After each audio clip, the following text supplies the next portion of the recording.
Hey guys, welcome to Comfy Cozy Up. So today is another reading vlog and I am continuing with this book. It is going to be finishing this vlog, so I will give you my total feel for it. I did start talking about it in the last reading vlog, so if you go check that out. But it's a book that is centered around, it's a historic fiction centered around World War II as well as the Jim Crow era, and we're following three characters. It's a very gritty, very in your face of that time and what was, and the language and how people felt. And you know, you have character who is struggling with faith, and it's also involving a war and holding on to that faith to survive the war. Then you have another character who is in this Jim Crow era where she is basically struggling to be more than just what her skin is, and also having this friendship with someone who was not of her culture, and the things that happens that surrounds it, and she's still trying to, she's that character that sees the good in people regardless of what skin they are. But when things happen to her based on the fact that she is a black woman, she's struggling with looking at a person now with the same eyes she used to. It is very heartbreaking. There's a particular chapter that I was so angry I literally want to throw the book, and a situation happened after that kind of pulled me back in, where I'm like, oh my god, let me continue reading this. But it is not an easy read, guys. It is an amazing story. It is so, you should definitely, sorry about that. It is an amazing story and you definitely should pick it up. However, just to be honest, it is gritty. It is extremely gritty, and it is very realistic because of the time period where the N-word was thrown around a lot. Now, I do have this particular comment that was blocked by YouTube. It wasn't a bad comment, but the person felt like there was so much N-word used in this that they wanted something to read after to kind of lighten up the mood a little better because of how draining and how, you know, crazy it was. And I'll definitely give some recommendation to read after this for her, because I feel like there's other books that does not surround this kind of heavy topic that you can read for Black History Month. So I did put this book down for a day after a particular scene that was just hard. And I picked up this book. It is Annabella and Lee from Daniel Allen, and I'm reading it on my Kindle. And it is inspired by Edgar Allan Poe poem, which is Annabella. And the line, it's a long poem, so I'm not gonna read. I'm just gonna read two lines that she basically, that inspired the story, which is, I was a child and she was a child in this kingdom by the sea, but we loved with a love that was more than love. So that gives you a gist of the kind of romance it is. It involves two characters that met when they were kids at this, I would call beach house situation in the summer, and every summer they connected, every summer they met. And one particular, well, the first time they met, they found these letters, and it tells a lot of a story that eventually you want to know what's going to go on with that story. But then you also following those two young characters as they grow up, become teenager, become romantically involved, and then one character completely disappear.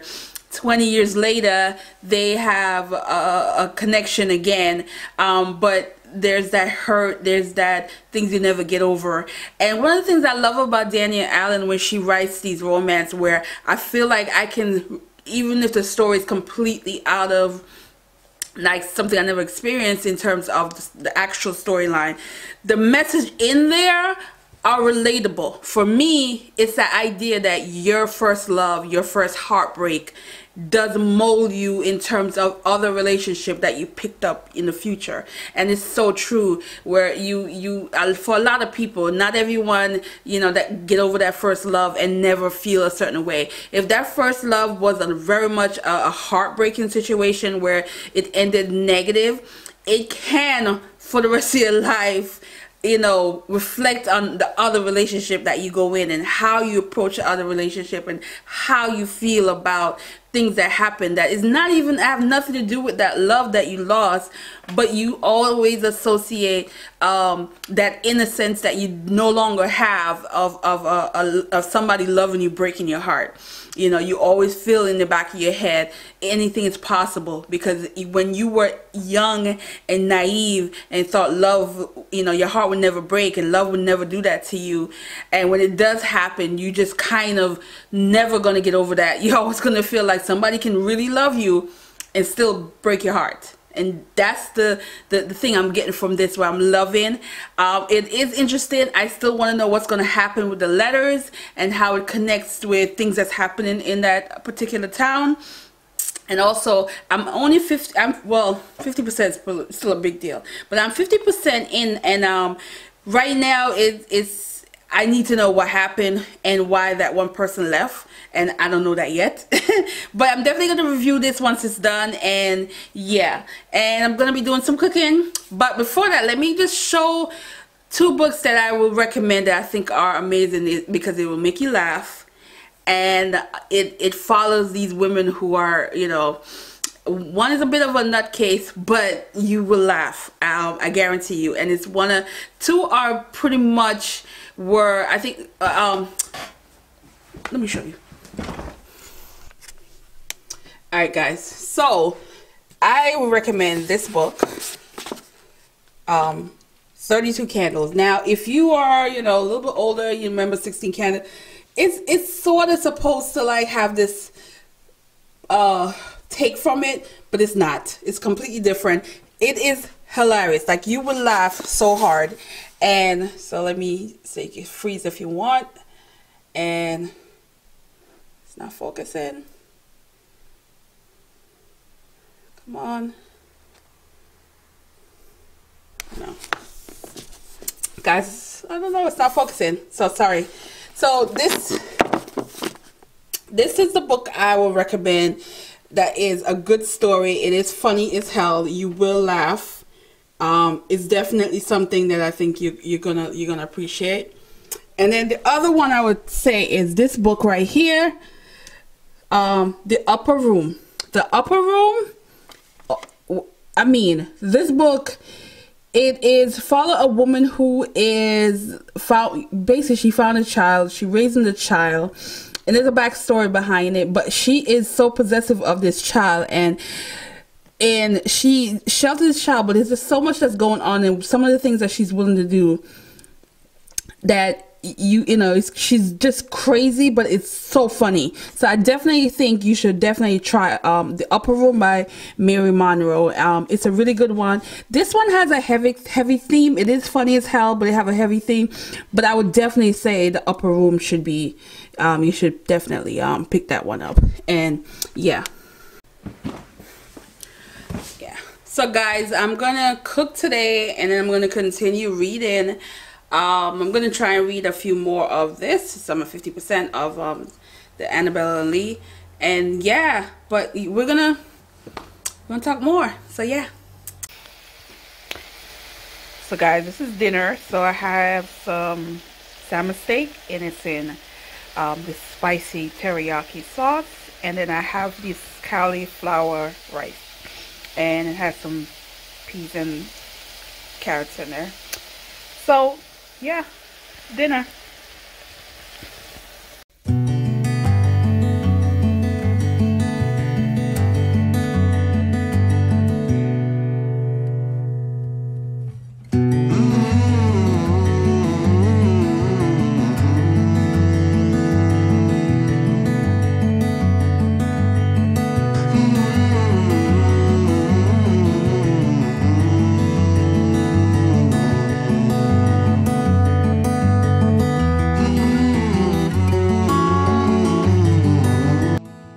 Hey guys, so I'm about to do the wrap up, but before that, today is Valentine's Day, and I just hope you guys did have a good Valentine's Day, even though you're not going to see this video till the day after. But I was very much having a good day because I was the spotlight for the Read So Lit, hashtag Read So Lit role.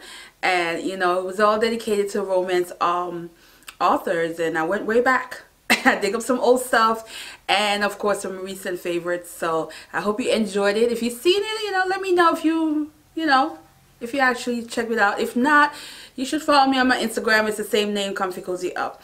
So I'm gonna wrap up these 2 books, and I'm gonna say my first 5-star read of the year. It is absolutely worth reading. It is phenomenal. I cannot find any fault with this book. It is a book that dealt with a time where things were harsh. You have World War II going on, and in America you have the Jim Crow era where everything was just very much gritty, and you have situation where it dealt with everything. It dealt with the racial issue that was going on at the time, but it also had this make you think about certain things because of the relationship that some black and white had and could not share with anyone else because it was forbidden, and the things that happen along the way, it makes you realize how some people were human and some people were in a difficult situation that they could not control. Now this book has different different things that you can tackle. It is surround the 3 characters. A white guy who is in the military, he is in the Marines, he's fighting, and he has this religious belief that is holding him together, but also has been tested. And he talks about the mindset of someone in a war and the things that they would do that rip them of some of their humanity, some of their the positive things that they have about them. It was so gripping. The words that how the author explained it is just unbelievable, and it makes you think of those men back then who are, even now, who are have faith and are in war situation, who are in live and die or die situation. And there's a particular line I remember that main character had talked about, and how he questioned his thoughts. I don't really want to give away that particular line so much because it's a very powerful line, but it makes him think about that he could potentially have done some of the things that he's seen, and that was just like so heartbreaking to really understand that part of that character's mental state of survival and losing some of his faith. And then you have this other male character who wants to be respected, not just because he's in the military, but because he's a man, and he's dealing with his being respected, as well as being black and being in the military and fighting for a country that doesn't necessarily love him or respect him, and getting that pride and getting his life somewhat not being taunted by all the things that happened to him young. That part of the story is just like, he was my favorite character in the beginning, but as the story goes on, I find that I was so much driven to the things that were happening in the female character, Thelma. She's a sister, and I just remember thinking to myself, like, those women back then had to be strong, had to tolerate and deal with things that a normal person, even myself, when I think of it, I don't know if I could ever go through that situation and come out being positive and finding some positive, you know, thing out of the mess that happened to her in this story. It broke my heart. It made me angry, but it also had that survival inspiration that you like in a character that's written like that. It also showed that part of her of not judging everyone and not allowing the things that happen to you judge everyone else that may not have nothing to do with it, even the one that may have been trying to protect you. And it's just so many things that in this where she is just that character that just gripped me. And then it's also that there's another side character in this that who had to learn and had a taste of what it feels like to be brutally treated because you're different. And that particular character was another one where I felt that inspiration coming in throughout the story of him realizing, you know, what side of the white are you, you know. It deal with a lot, but I feel like you're gonna enjoy this in terms of the inspiration and the story intention, but it's also not going to be an easy read for a lot of people. You are going to struggle. The N word is used a lot, and it also talks about stuff that, you know, may make a lot of people uncomfortable, but the writing is amazing. And the execution of certain things that's happening in the story is amazing. You definitely won't have any fault with this. I think it's a good book to pick up, and I highly recommend this one. Now, a book like that is so hard to pick up something else and to read something in the midst, but I needed to, because that book is so heavy that I wanted to like bring it back a little. So the romance, of course, is from Daniel Allen, and I did finish it. I loved it. It was such a very much relaxed book that wasn't too dramatic. It dealt with this idea of that love that no matter how many years have passed, you can't seem to get over, and it mold everything in its path. Every relationship you've been in after would never live up to that kind of love, and it just, when it does come back, it's just beautiful. There's a song that they use as a theme, which is Sade's No Ordinary Love. Ordinary Love, I think that's what it's called, but you know that song. But in my mind, I had Luther.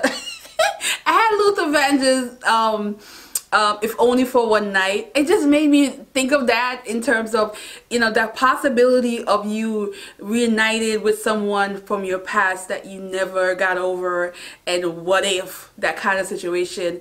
And if the opportunity comes, would you take it? And, you know, even nothing happens, you know, that's what I kept thinking when I was getting to that part. But it was just that beautiful, happy ending. And I love that Daniel Allen is such a big fan of Edgar Allan Poe, because she definitely uses his writing to inspire her to tell a story, and he is definitely a beautiful poet and an author, and she's continuing to tap into that, and it makes me read more his stuff, because to be honest with you, I've heard of him, I've read bits and pieces growing up, but I don't really didn't really read a lot of his stuff until I started picking up her book, because that's when I reread Telltale last year. And then of course I read the poem, which was absolutely beautiful. I love the kind of storytelling in the poem, and you just feel that sense of love, if you know, of whoever the poem was written about or to.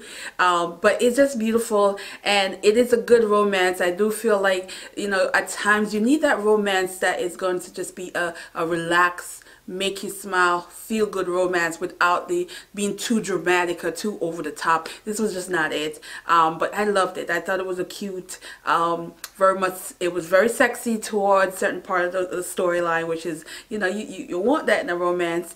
And yeah, so I am going to keep going and pick up a few of my other books on my TBR, and I'm having a good month so far, and I hope you guys enjoyed this vlog. It's probably gonna be a little long, but yeah, I was having a good time talking about these books. Yes, so yes, thanks for watching guys, and have a good day.